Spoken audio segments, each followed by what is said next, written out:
Shalom. దేవుని పరిశుద్ధ నామానికి మహిమ కలుగునుగాక. మన ప్రభువును రక్షకుడైన యేసుక్రీస్తు యెహోవా మెస్సీయ నామంలో ఆత్మీయులైన యెహోవా మెస్సీయ ఆత్మీయ కుటుంబ సభ్యులందరికీ నా హృదయపూర్వక వందనాలు, ఉదయకాలపు శుభాలు తెలియజేస్తున్నాను. దేవాతి దేవుని మహాకృప వలన అందరూ క్షేమంగా ఉన్నారని నమ్ముచున్నాను. అట్టి కృప తండ్రి అయిన దేవుడు ఈ రోజంతా మనందరికీ తోడుగా ఉండి నడిపించునుగాక. ఆమేన్.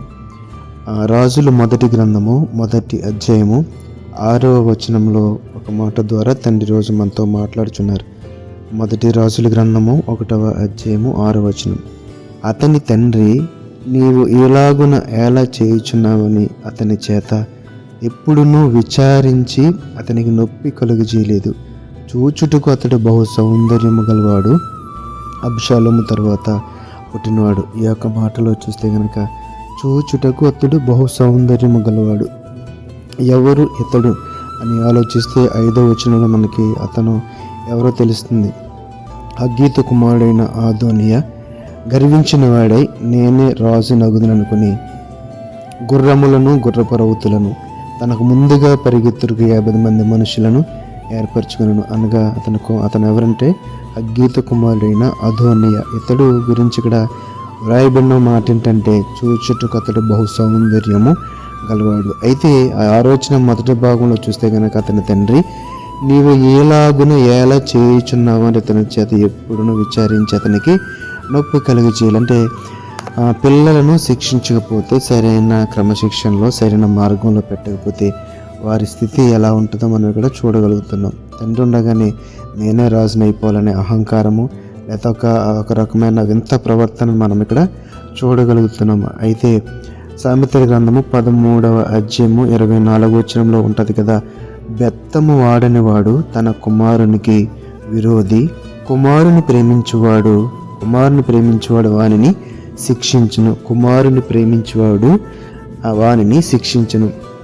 అంటే తల్లిదండ్రుల టార్గెట్ ఎప్పుడూ కూడా తమ పుట్టిన బిడ్డలందరూ కూడా సరైన రీతిలో మంచి క్రమశిక్షణతో మంచి అభివృద్ధితో అందరి చేత పలానా వాళ్ళ పిల్లలు బాగా చదువుతారు, భలే చక్కగా క్రమశిక్షణగా ఉంటారు, అల్లరి చేయకుండా ఉంటారు, చెప్పిన మాట వింటారు, కుటుంబానికి మర్యాదగా నడుచుకుంటారని చెప్పే రీతిలో ఉండాలని అందరూ కోరుకుంటారు. మరి అలా కోరుకుంటున్నప్పుడు మనం చేయవలసిన పని ఏంటంటే ఇక్కడ చూస్తే కుమారుని ప్రేమించువాడిని శిక్షించడం అంటే ఏదో పెద్ద ఇది చేసేయటం అని కాదండి. వారికి తప్పు చేస్తున్నప్పుడు వారిని ఆ తప్పును సరిదిద్ది వారు వినకపోతే కనుక ఒక చిన్న శిక్షణ, వారికి పనిష్మెంట్ అనేది ఇవ్వవలసిన అవసరాన్ని ఇక్కడ మనం చూడగలుగుతున్నాము.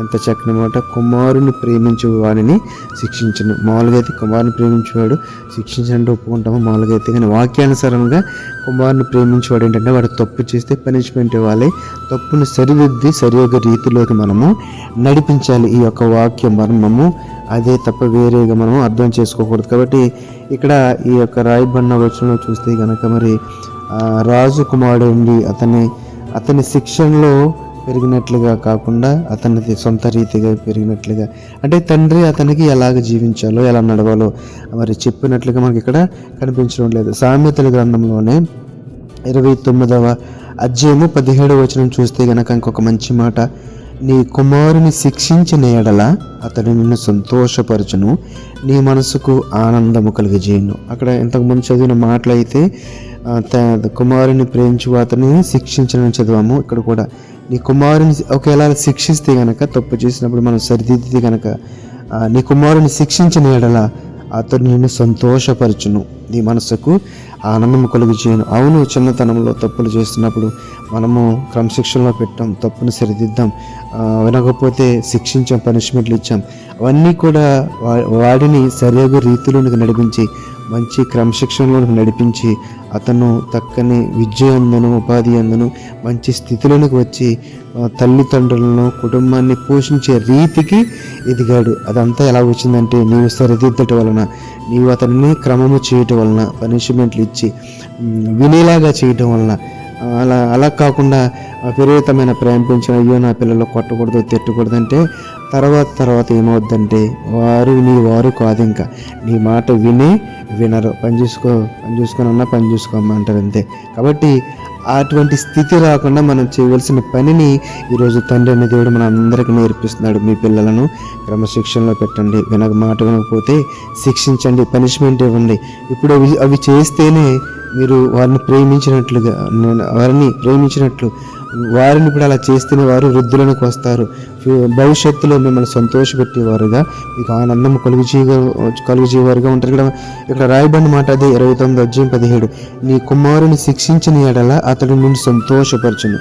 నీ పిల్లల ద్వారా నీకు సంతోషం కావాలంటే, ఆనందం కావాలంటే వారిని సరియగు రీతిలో, అంటే వాక్య సంబంధమైన రీతిలో ఆత్మపూర్ణులుగా వారిని మార్చవలసిన, వారిని అటువంటి ఆత్మ మార్గం నడిపించవలసిన రీతి ఇక్కడ చాలా సుస్పష్టంగా కనపడుతుంది. కాబట్టి అయ్యో నా పిల్లలు ఎలాగైపోయారని లబోదిబ్బేమని బదులు నా కుమారుడు ఏం చేస్తున్నాడు, నా కుమార్తె ఏం చేస్తుంది, చక్కగా చదువుకుంటున్నారు లేదా వేరే ఏదైనా మార్గంలో ఉన్నారా, వారి స్నేహితులు ఎటువంటి వారు ఎటువంటి వారితో స్నేహం చేస్తున్నారు, నిజంగా చదువుతున్నట్టు నటిస్తున్నారా, ఇటువంటివన్నీ కూడాను.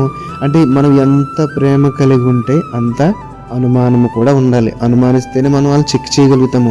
అనుమానం లేదనుకుని అయ్యో నా కుమారుడు పర్ఫెక్ట్, నా కుమార్తె పర్ఫెక్ట్, వారు ఏమి తప్పులు చేయాలనుకున్నామంటే వారి పనులు చేస్తూ ఉంటారు. మీ పని మీ బతుకు. కాబట్టి అటువంటి రీతి కాకుండా పిల్లల్ని సరైన రీతిలో నడిపిద్దాం, క్రమశిక్షణ నడిపిద్దాం, విద్యా బుద్ధుల్లో దేవుని యొక్క మార్గం నడిపిద్దాం. అట్టి కృప తండ్రి దేవుడు మనందరికీ దయచేయనుగాక. ఆమేన్.